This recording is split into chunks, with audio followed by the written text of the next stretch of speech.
नमस्कार बच्चों, कैसे हैं आप सब। आशा करती हूँ आप सभी अच्छे होंगे, स्वस्थ होंगे, खुश होंगे और अपनी पढ़ाई भी अच्छे से कर रहे होंगे। तो जैसे कि आप सभी जानते हैं, मैं हूँ हिंदी की अध्यापिका और मैं स्वागत करती हूँ आप सभी का आईसीटी वर्चुअल क्लासरूम में। और आज हम यहाँ पर एकत्रित हुए हैं पढ़ने के लिए क्लास 9 की हिंदी। क्लास 9 की हिंदी में हम यहाँ पर आज पढ़ेंगे उपसर्ग और प्रत्यय, जो कि हमारे हिंदी व्याकरण का एक पार्ट है। देखिए, ये आपके सिलेबस का भी एक हिस्सा है और आप सभी को पता है उपसर्ग और प्रत्यय एक शब्द निर्माण की प्रक्रिया है। यानी कि आप उपसर्ग और प्रत्यय को बचपन से ही जानते हैं कि किसे कहते हैं।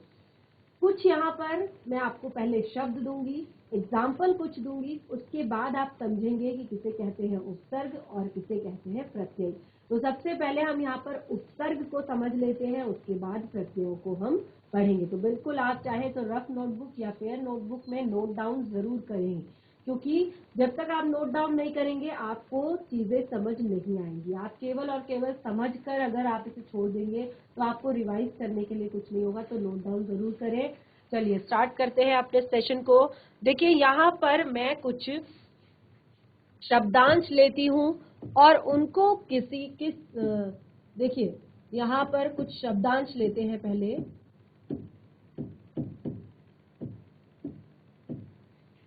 कुछ शब्दांश हमने यहाँ पर लिए और उसके बाद अब मैं यहाँ पर लेती हूँ कुछ मूल शब्द।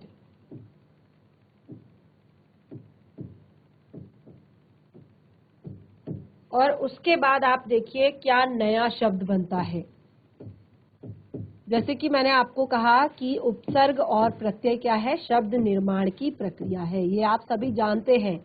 और उसके बाद हम वाक्य में प्रयोग, कैसे हम शब्द का वाक्य में प्रयोग करते हैं। ठीक है, तो अब आप देखेंगे क्या है उपसर्ग और क्या है प्रत्यय। देखिए, सबसे पहले यहाँ पर मैंने कुछ शब्दांश लिए हैं, जैसे प्र, जैसे आ, जैसे उप और जैसे अलंग। ठीक है, तो ये मैंने कुछ शब्दांश लिए हैं। अब इन शब्दांशों को मैं कुछ मूल शब्दों के साथ यहाँ पर जोड़ने वाली हूँ और आप देखेंगे किस तरह से एक नया शब्द बनता है। तो वो आपका मूल शब्द है कार। और जब आप इन शब्दांशों को इन मूल शब्दों के साथ जोड़ते हैं तो नया शब्द क्या बनता है वो भी आप यहाँ पर देखिए। प्रकार, आकार, उपकार, अलंकार,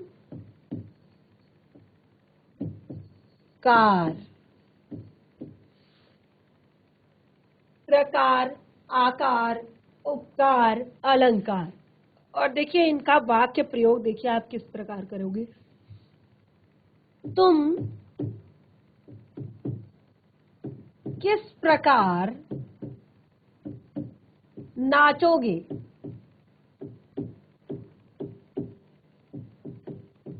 ठीक है, अगला वाक्य प्रयोग, अंगूर का आकार बड़ा है।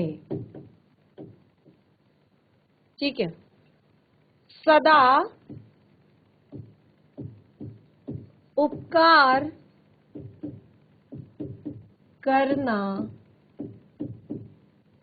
चाहिए।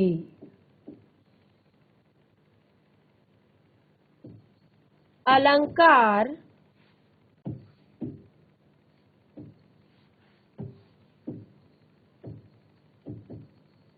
शोभा बढ़ाते हैं। अलंकार शोभा बढ़ाते हैं या बढ़ाता है।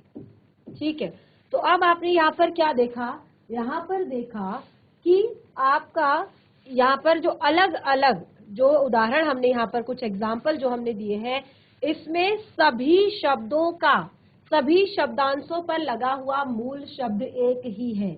ठीक है, आप स्पष्ट रूप से देख सकते हैं कि मूल शब्द एक ही है, कार, और इसके पूर्व में हमने विभिन्न प्रकार के यानी कि अलग अलग प्रकार के क्या लगाए हैं, शब्दांश लगाए हैं, अलग अलग प्रकार के शब्दांश लगाए हैं, और इससे हमने जोड़कर एक नया शब्द यहाँ पर बनाया है।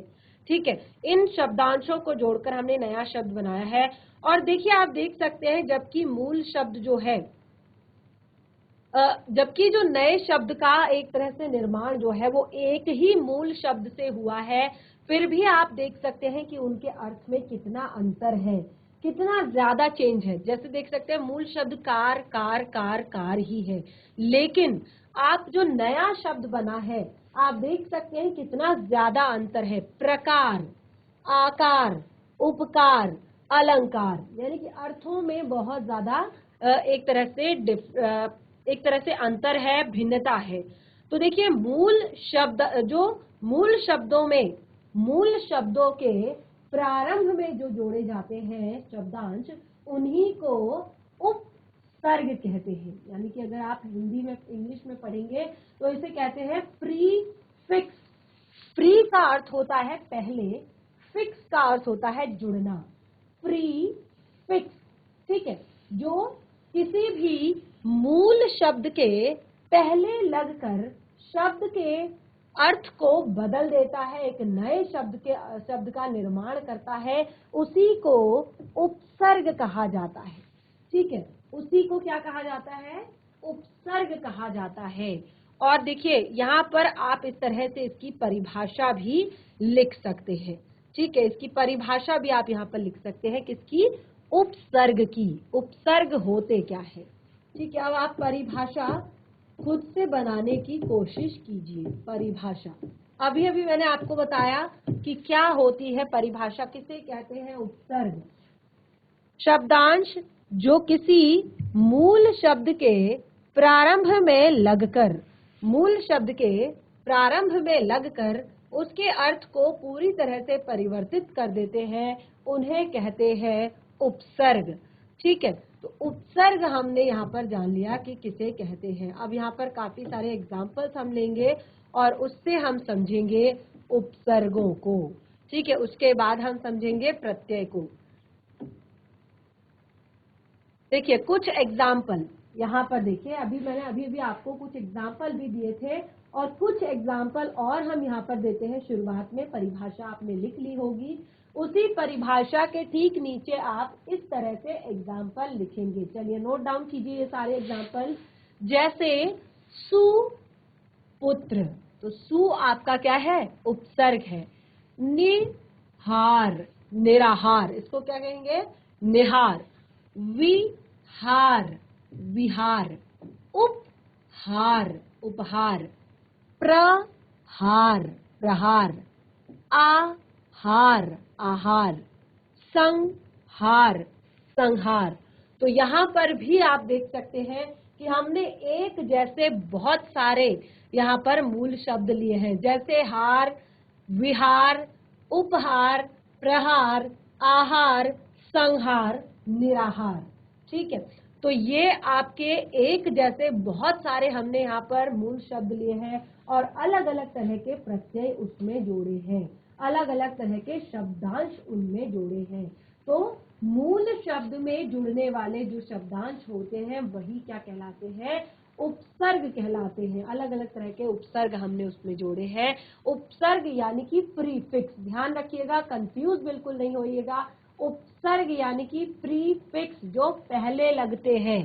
ठीक है, किसी भी मूल शब्द के प्रारंभ में लगकर जो शब्द के अर्थ में परिवर्तन ला देते हैं, या शब्द के अर्थ में विशेषता ला देते हैं। जैसे हमने यहाँ पर एक ही तरह के बहुत सारे हमने मूल शब्द लिए हैं, और अलग अलग तरह के उसमें हमने उपसर्ग लगाए हैं। तो आप देख सकते हैं कितने अलग अलग तरह के शब्द बने हैं। संहार मतलब होता है किसी को मारना, संहार करना। आहार, आहार का अर्थ होता है भोजन।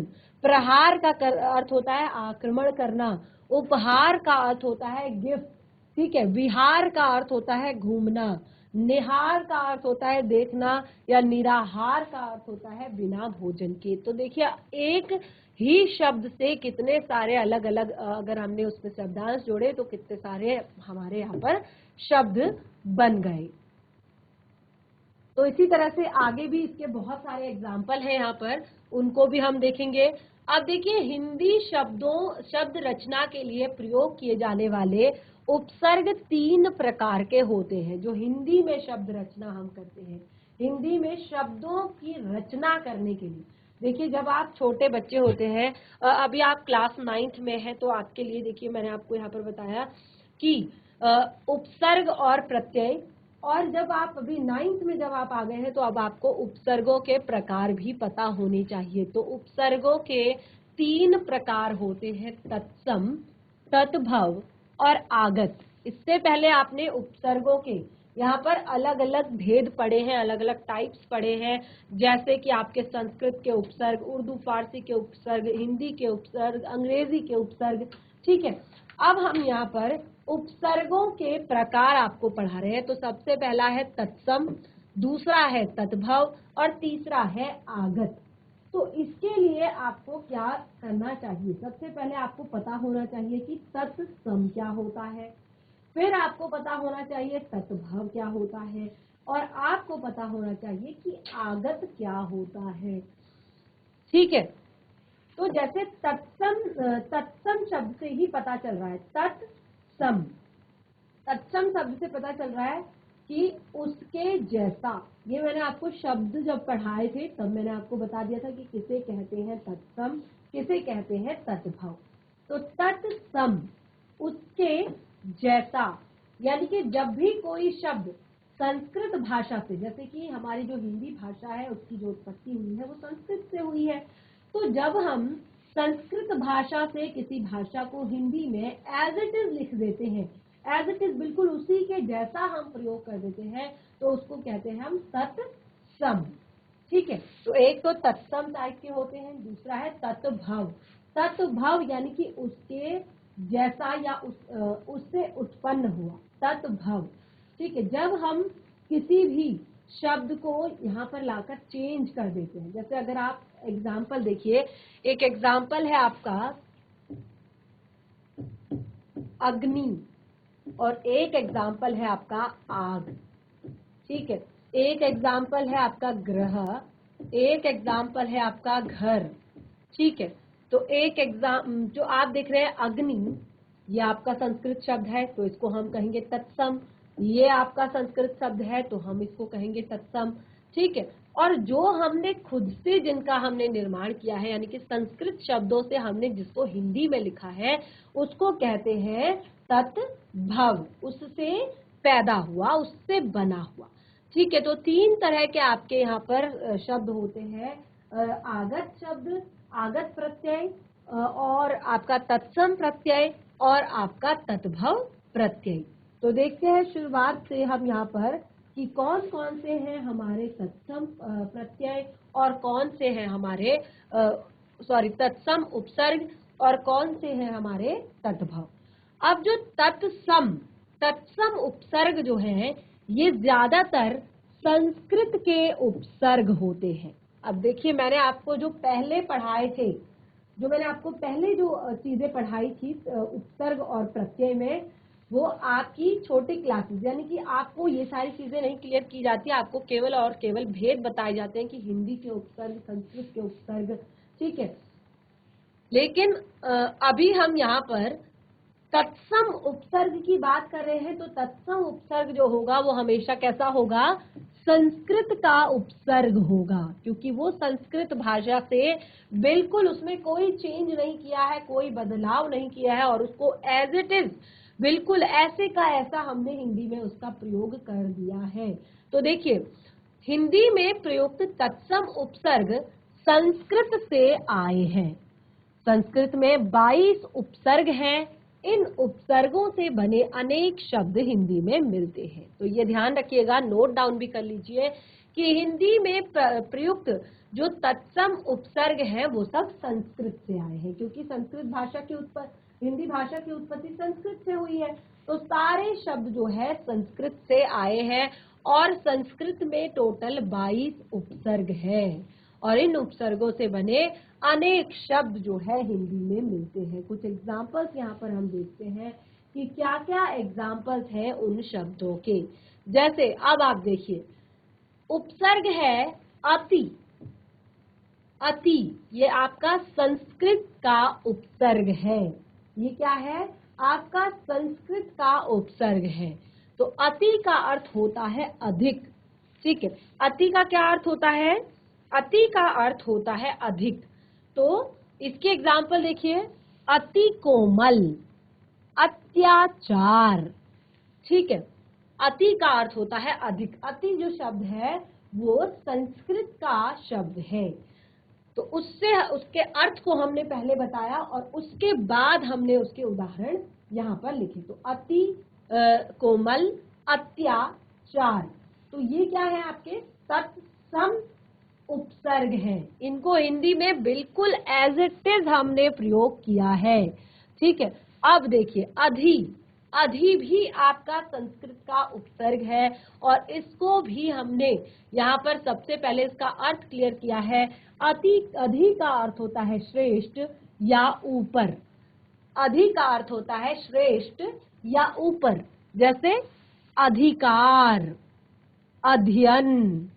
ठीक है, इसी तरह से अनु। अनु का अर्थ होता है पीछे या गौण। अनु का अर्थ होता है पीछे या गौण। तो देखिए यहाँ पर समान, जो यहाँ पर देखिए अनुज, अनुगामी। अनुज यानी कि छोटा, जो पीछे से जो भाई है। अनुगामी यानी कि एक तरह से पीछे से आने वाला। तो ठीक है, ये आपके संस्कृत के उपसर्ग हैं और इन्हें तत्सम उपसर्ग भी कहा जाता है। ठीक है, बहुत सारे यहाँ पर और भी एग्जाम्पल्स हैं इसी तरह के, जैसे अभी। अभी का अर्थ होता है आपका सामने या निकट। सामने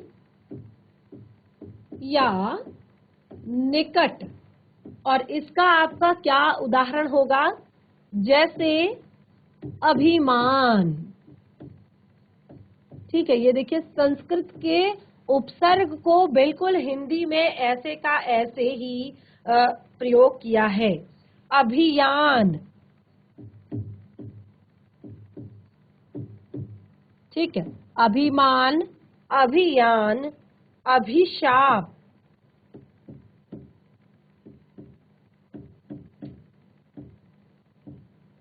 अभिमान, अभियान, अभिशाप। तो ये सब आपके संस्कृत के उपसर्ग हैं। ये क्या है?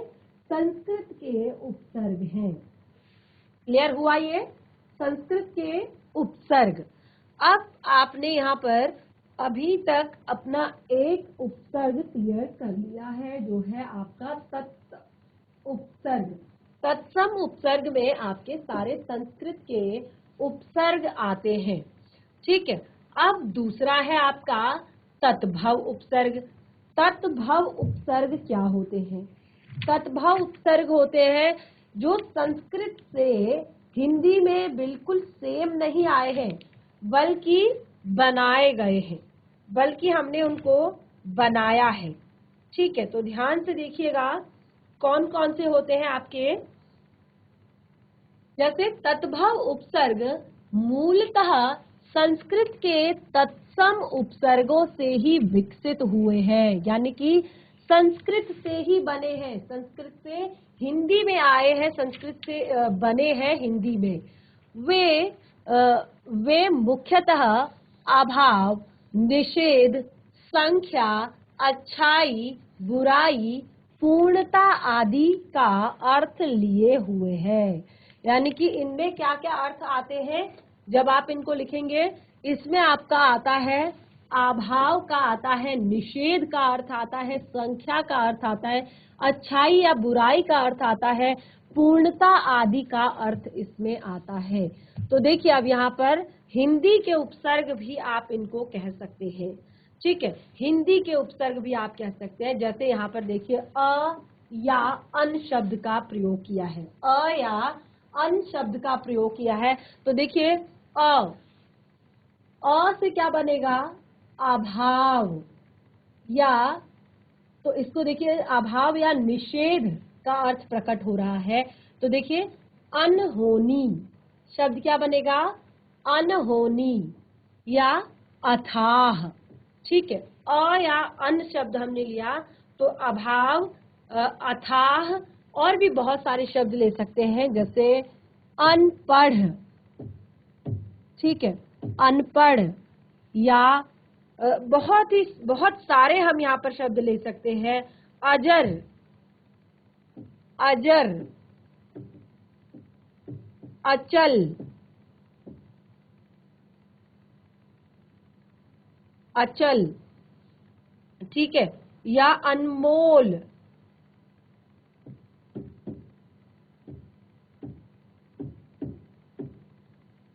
ठीक है, तो अ से हम बहुत सारे यहाँ पर अ या अन से हम बहुत सारे शब्द बना सकते हैं, और ये सब आपके हैं हिंदी के उपसर्ग, हिंदी के उपसर्ग है ये अ और अन।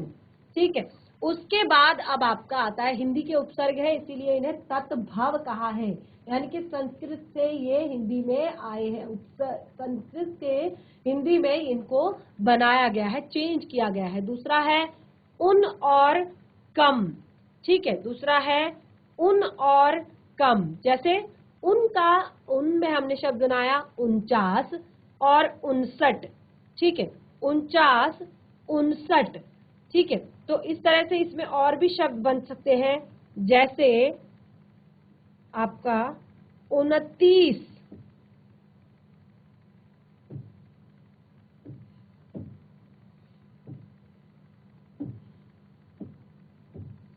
29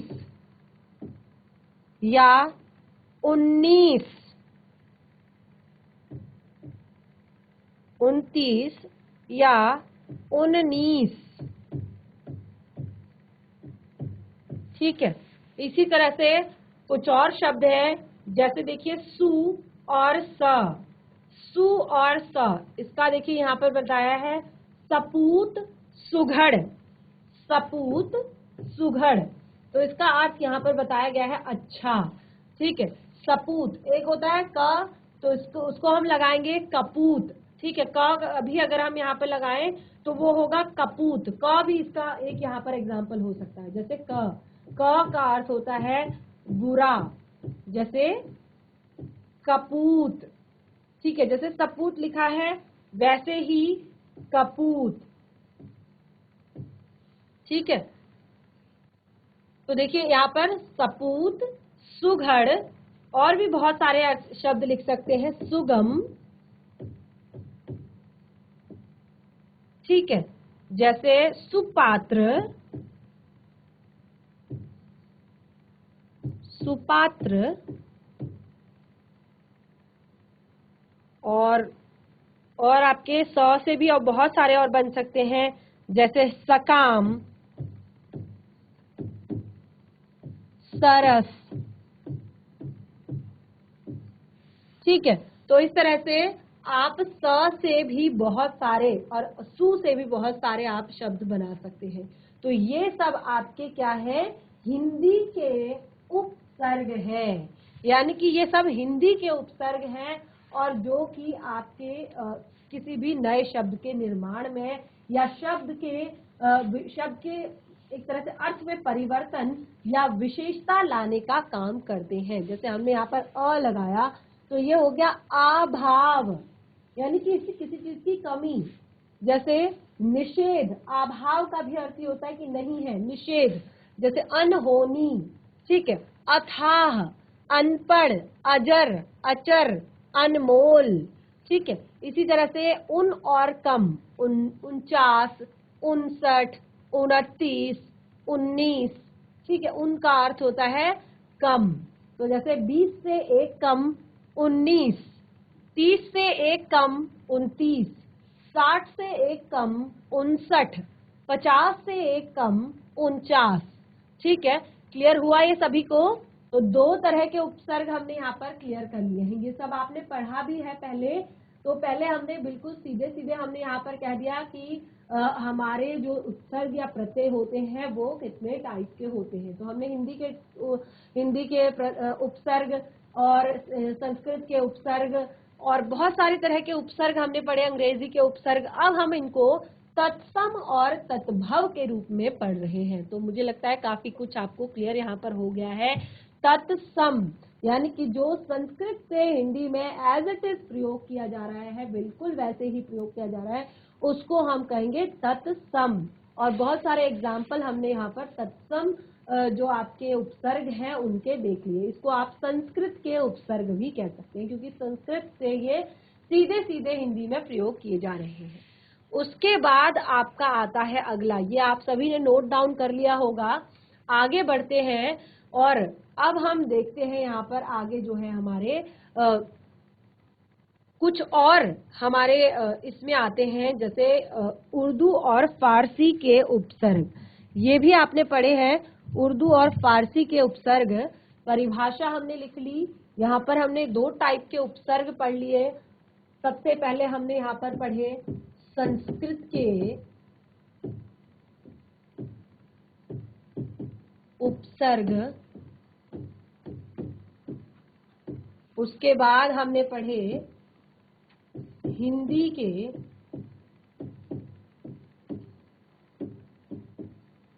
उपसर्ग।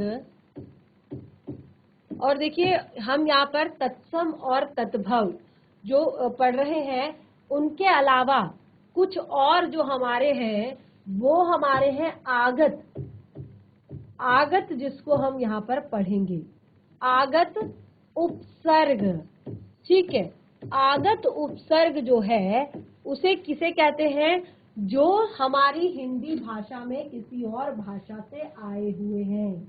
ठीक है, हमारी हिंदी भाषा में किसी और भाषा से आए हैं। तो जैसे हम इनको कह सकते हैं अंग्रेजी के उपसर्ग। अंग्रेजी के उपसर्ग। अगला है आपका उर्दू फारसी के उपसर्ग। तो कई ऐसे शब्द हैं, ये मैं आपको पहले भी बता चुकी हूँ कि कई ऐसे शब्द हैं जिनको हम पढ़ते हैं, बोलते हैं, और लेकिन वो हमारे हिंदी भाषा के हैं ही नहीं। वो हैं आपके या तो अंग्रेजी के और या तो उर्दू और फारसी के। तो इसी को कहते हैं आगत उपसर्ग। ठीक है, इसी को हम कहते हैं आगत उपसर्ग। तो आगत उपसर्गों के अंतर्गत आपके यहाँ पर अंग्रेजी और उर्दू फारसी के उपसर्ग सबसे मेनली आते हैं। तो सबसे पहले हम कुछ अंग्रेजी के उपसर्गों को यहाँ पर पढ़ लेते हैं। तो जैसे कि मैंने आपको बताया कि जो हमारे उपसर्ग हैं वो सारे के सारे बहुत ही ज्यादा महत्वपूर्ण हैं। तो चलिए एक बार अंग्रेजी के उपसर्गों को यहाँ पर देख लेते हैं। उपसर्ग, उसके बाद आता है आपका उसका अर्थ, उपसर्ग का अर्थ। ठीक है, उसके बाद आपका आता है उदाहरण, एग्जाम्पल। अब देखिए इसको हम बनाते हैं, ध्यान पूर्वक समझिएगा। हमने कहा अंग्रेजी के, इनको हमने कहा आगत उपसर्ग। आगत उपसर्ग हमने इसको क्यों कहा? क्योंकि ये दूसरी भाषाओं से हमारी भाषा में आए हैं। ठीक है, एक तो संस्कृत से ही बने हैं तत्सम उपसर्ग, दूसरे संस्कृत से, एक तो संस्कृत से ही एज इट इज लिखे जाते हैं, संस्कृत जैसा ही लिखे जाते हैं, संस्कृत में ही लिखे जाते हैं तत्सम, और एक संस्कृत से आए हैं, संस्कृत से पैदा हुए हैं, संस्कृत से बने हैं तत्भव, और एक होता है आगत जो दूसरी भाषा से आए हैं। तो आगत में अब आप देखिए यहाँ पर बहुत सारे हम कुछ यहाँ पर उपसर्ग लेंगे और उनका अर्थ आपको बताएंगे। देखिए सब का अर्थ होता है अधीन, अधीन या नीचे, अधीन या नीचे। ठीक है, तो एग्जाम्पल देखिए इसके, सब, जज, ठीक है, सब इंस्पेक्टर, सब इंस्पेक्टर, ठीक है, या सब कमेटी,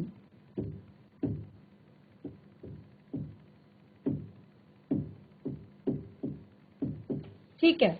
ये हो गया आपका उपसर्ग। ये कैसा उपसर्ग है? अंग्रेजी का उपसर्ग है। सब जज, सब इंस्पेक्टर, सब कमेटी, ठीक है। अब इसी के कुछ और एग्जाम्पल यहां पर मैं देती हूं, जैसे डिप्टी, ठीक है। डिप्टी का अर्थ होता है सहायक। डिप्टी का क्या अर्थ होता है? डिप्टी का अर्थ होता है सहायक। यानी कि जैसे आप देखिए एग्जाम्पल के लिए, deputy director,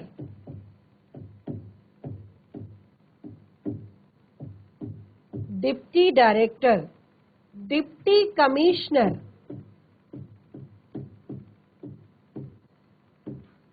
deputy director, deputy commissioner,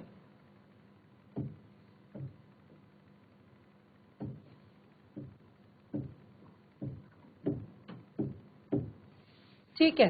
अब इसी तरह से एक और उपसर्ग हम यहाँ पर लेंगे अंग्रेजी का, वो है आपका वाइस। वाइस का अर्थ होता है उप। तो देखिए ये आपने स्कूल में जरूर सुना होगा सबसे पहले,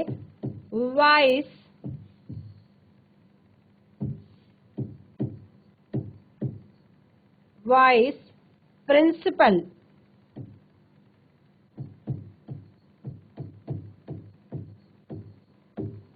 वाइस प्रिंसिपल, ठीक है। इसी तरह से एक और एग्जांपल इसका लेंगे, वाइस चांसलर,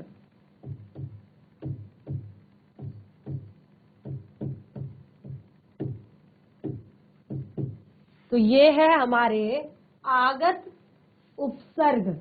आगत उपसर्ग यानी कि जो दूसरी भाषाओं से आए हैं। तो सबसे पहले अंग्रेजी भाषा, तो अंग्रेजी भाषा के हमने यहाँ पर सब, डिप्टी, वाइस, जैसे वाइस प्रिंसिपल, उप प्रधानाचार्य, वाइस चांसलर, ठीक है। इसी तरह से और भी बहुत सारे ऐसे हैं हमारे, जैसे चीफ। चीफ का अर्थ होता है मुख्य। तो बहुत सारे एग्जाम्पल हैं, जैसे चीफ मिनिस्टर, चीफ मिनिस्टर, या चीफ सेक्रेटरी,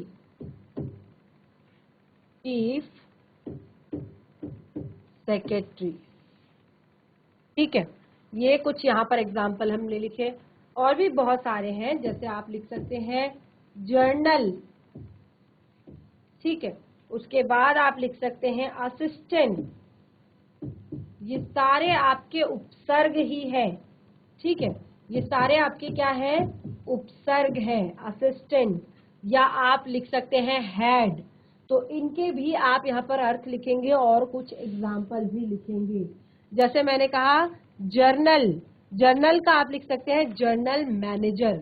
असिस्टेंट में आप लिख सकते हैं, असिस्टेंट का अर्थ होता है आपका सहायक, तो असिस्टेंट प्रिंसिपल या असिस्टेंट टीचर, ठीक है। तो ये सारे आपके हैं, आपके आगत जो आपके उपसर्ग हैं। अभी केवल इंग्लिश के पढ़े हैं, उसके बाद कुछ उर्दू और फारसी के भी यहाँ पर हमारे पास उपसर्ग हैं। उर्दू फारसी के उपसर्ग, इनको भी लिख लीजिए। उर्दू फारसी के उपसर्ग। अब देखिए उर्दू फारसी के उपसर्ग क्या होते हैं, बिल्कुल सेम हम यहाँ पर लिखेंगे। उपसर्ग और उनका अर्थ, ठीक है, उपसर्ग और उनका अर्थ, और उसके बाद आप यहाँ पर लिखेंगे उदाहरण, एग्जाम्पल। अब देखिए, सबसे पहले कुछ उपसर्ग हम यहाँ पर ले लेते हैं, जैसे अल। अल का अर्थ होता है निश्चित। अल का अर्थ होता है निश्चित। तो कैसे, देखिए, अल बत्ता या अल गरज।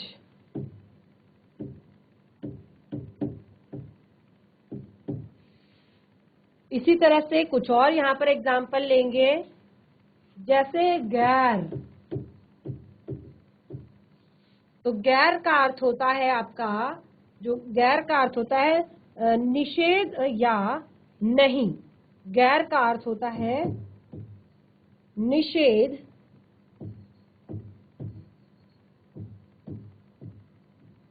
या नहीं। ठीक है, तो गैर का अर्थ क्या होगा, ध्यान पूर्वक देखिए। गैर हाजिर, गैर हाजिर, गैर कानूनी, ठीक है, या गैर जरूरी। गैर हाजिर मतलब जो आज नहीं आया, हमने कहा निषेध या नहीं को बताता है। गैर कानूनी और गैर जरूरी, जो जरूरी नहीं है। तो इस तरह से ये कुछ उर्दू फारसी के हमने यहाँ पर आपको एग्जाम्पल बताए, और भी बहुत सारे एग्जाम्पल यहाँ पर हैं, जैसे हर। हर का अर्थ होता है प्रति। हर का अर्थ होता है प्रति। हरदम, हर पल, ठीक है, हर एक,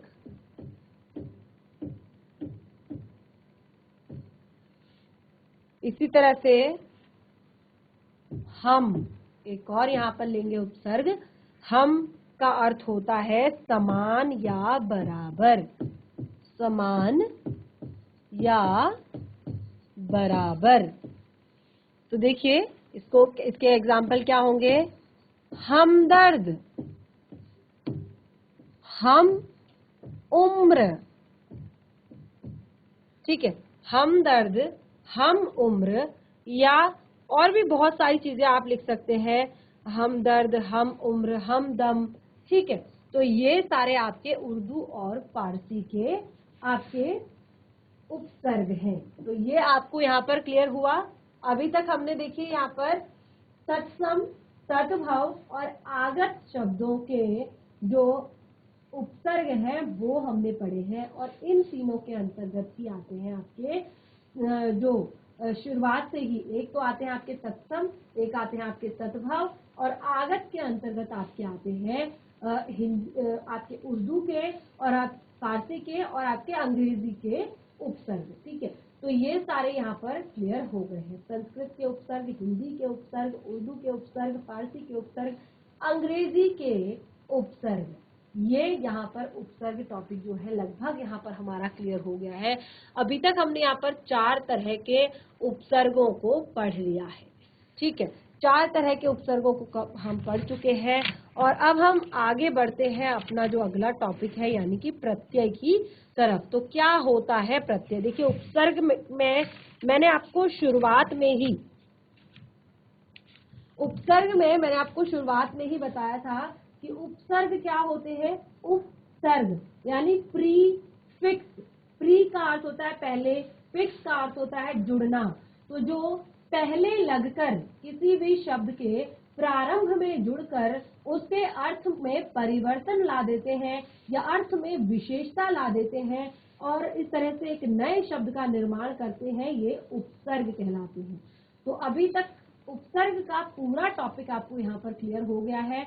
आप घर पर जाइए, इसे एक बार रिवाइज कीजिए और कुछ और एग्जाम्पल्स आप इन चारों में, यानी कि आपने जो संस्कृत के उपसर्ग पढ़े, हिंदी के उपसर्ग पढ़े, संस्कृत के उर्दू फारसी के जो उपसर्ग पढ़े और अंग्रेजी के जो उपसर्ग पढ़े, कुछ और एग्जाम्पल आप इसमें जरूर लिखेंगे।